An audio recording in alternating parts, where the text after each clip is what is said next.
Today, the first part of the 20 things you need to know about the Mavic Air 2 series. Your questions answered, let's get to it.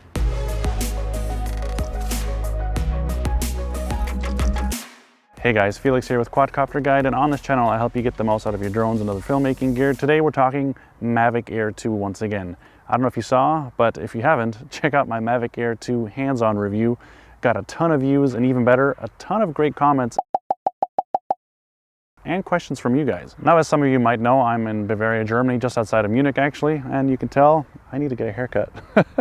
No, but we just recently found out that the Oktoberfest, which you might know, where millions of people come over a 2-week period, 3 weekends, and consume millions of liters of beer.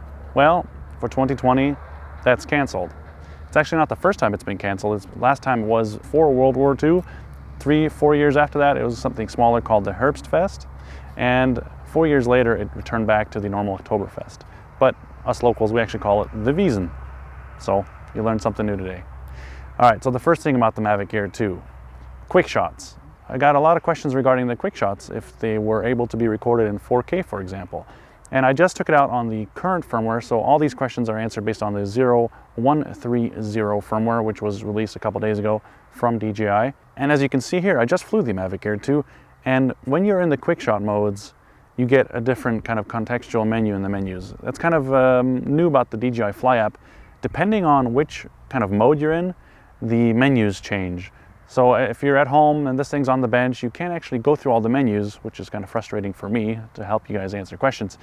But anyways, if you're in the quick shots mode, you can see that 1080p selected, but that whole bar is grayed out. And you've got other options here for, I believe it was 2.7K and 4K. Now, I went through every single quick shot, but in the current firmware, nothing can be chosen outside of 1080p. Now, with this kind of area grayed out, I would not be surprised if in the future we get other quality options, but as of the 0130 firmware, the answer to that is no. Currently, it's only 1080p for the quick shots, for those of you guys that wanted to know that. Another thing that people wanted to know about is the stick sensitivity. Can you adjust the sensitivity yourself, besides going to, the cinematic tripod mode or normal mode or sport mode? And interesting enough, in the beta firmware that I was testing before the release of the Mavic Air 2, since I did get this thing early, there was a setting that was kind of crunched under into the gimbal settings where you could adjust sensitivity for roll, pitch, and yaw in the different modes. Now, this could have been just for the gimbal itself, and it seemed kind of overcrowded, that menu. So I'm not surprised that they took it out, and they were going to polish it up, hopefully make it a little bit nicer. But I assume that in the future, past, once again, the 0130 firmware, we're going to get an option to adjust things like exponential rates for the control sticks. But as of right now, you cannot change it. You have the option for normal mode, of course, the position mode, or tripod mode, the cinematic mode, or sport mode. Somebody asked about exposure bracketing the 48 megapixel mode. Now, when you go to AEB or the auto exposure bracketing, you get a choice of 3 or 5 images. You can do JPEG and RAW or just JPEG. When you choose that mode, it uses the Quadcopterguide 12 megapixel mode. So it doesn't use the 48 megapixel mode when you do that. Now, I tried going to 48 megapixel mode and looking in the settings, and as of right now, there's not a way to automatically exposure bracket the 48 megapixel mode. Now, what I did do is I just hovered it real quick here and manually did an exposure bracket. I went to -1 exposure value, 0 exposure value, and +1 exposure value, all in 48 megapixel mode, and that turns out like this. Now, the software that you're using to kind of stack these images has to be smart enough to kind of line them up perfectly, because of course, in between you changing the settings and taking the shots, the drone could move in the air. And I don't know if you've heard on the mic so far, it is kind of breezy at times, so the drone could have moved, but the end result is here. So that's how it worked out. That is manual 48 megapixel exposure bracketing. Somebody else asked about the 120 megabits per second in the lower frame rates. As you saw in my original Mavic Air 2 review, the 50 and 60 frame per second modes record in 120 megabits per second. Now, the lower frame rates, let's say 24, 25, 30, they did not record at the higher 120 megabits per second frame rate. Those record at 100 megabits per second. I don't expect a change to that in the future, but you guys asked, so there you go. Somebody else wanted to know about HDR in decinelike color mode. Now, as you may know, there's normal and decinelike color modes for video, and in HDR video, this is locked to normal. Now, how do we get HDR in decinelike? You can't choose decinelike in the settings to get that. Now, my only other assumption is that if you're in decinelike, the sensitivity and the dynamic range that the sensor can capture is increased, and it should be the same as HDR. Now, I will test this in future and in great detail, as you have known me to do on this channel. But as of right now, in the app, you can't specifically choose decinelike when shooting HDR. But I do assume that the dynamic range of decinelike is greatly increased over normal in H.264 because that's the whole point of decinelike.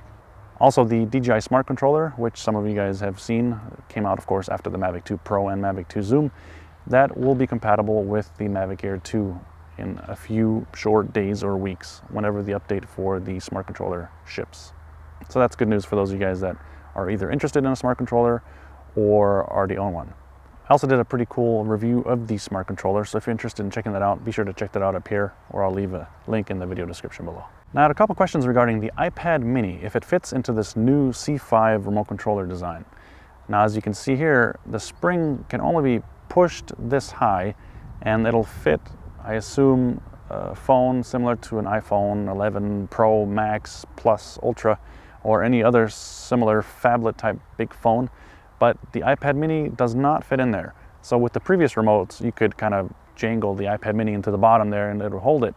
But with this remote, out of the box with no accessories, you cannot mount an iPad mini.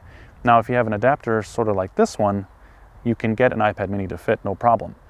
Now, no saying as to how durable this is in the long term. I did get a little bit of flex with this heavy mount in there. Now, this mount has solid aluminum at the bottom. It's quite heavy, and plastic at the top. I kind of prefer it that way. The bottom part, which has to be super solid, is aluminum, and the top part where we can save weight is plastic. But anyhow, with that in there, you can see that this one isn't designed perfectly for this use case. Now, if you wanted to mount your iPad mini in here, I'd recommend getting one with the base plate is more rectangular. There's these little knobs here that kind of hold the phone or whatever you mount in there. And ideally, you want an iPad mini mount that has contact here, here, and of course down here and here. That way, when the remote is top heavy or the iPad is kind of top heavy of center, it doesn't get automatically pulled out of the remote because that kind of defeats the purpose. So it is mountable with accessories, but look out for a different one than this one because this one will slide out. And you can mount the phone both ways actually. So in the remote, you can mount it with the port on the right or here with the port on the left. So that's always good to know in case you prefer one way or another. What other questions do you have about the Mavic Air 2? Or what did you think about the things I mentioned? Do you want me to clarify something for you? No worries. Leave me a comment down below and let's get into a great conversation down there. Also, if you enjoyed this or if you found this helpful, I do appreciate it if you give this video a like. It really does help out the channel. Hey, in the meantime, check out some of this other great content on the channel. Huh, that's recent, but what about this one down here? What do you think about that? Thanks, guys.